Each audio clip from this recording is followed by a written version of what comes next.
Kumusta mga bro? Quick vlog lang kasi dumating yung signal light tint natin na nabili natin sa Shopee. Kakabit natin to ngayon. Nabili ko lang to ng 149 pesos. Hindi pa kasama yung shipping.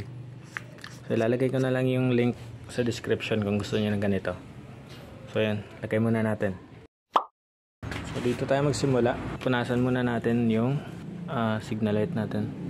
Medyo natatanggal na yung clear tint na nilagay natin dati, pero okay lang yan. So yung para sa side na to is itong part na to.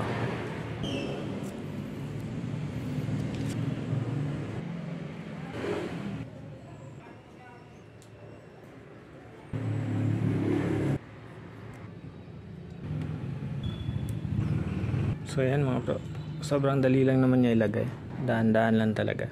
So yan siya. Dito naman tayo sa kabila.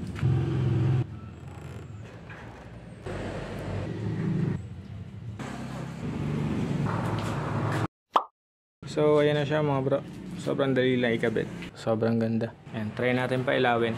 So hindi siya halata sa video, pero mas klaro yung signal niya ngayon. So ayan siya. So yan, try ko videohan mamayang gabi, tapos pakita ko sa inyo. So ayan mga bro, gabi na. Try natin ngayon kung maliwanag pa rin ba yung signal lights kahit may sticker na siya. Hazard natin. So ayan siya mga bro, maliwanag pa rin naman. Mas orange ang siya tignan sa personal, pero okay pa rin naman, visible pa rin kahit malayo. Yung stock kasi kapag wala yan, parang may pagkadilaw siya. Eto medyo dark na, pero maganda pa rin. Ayan.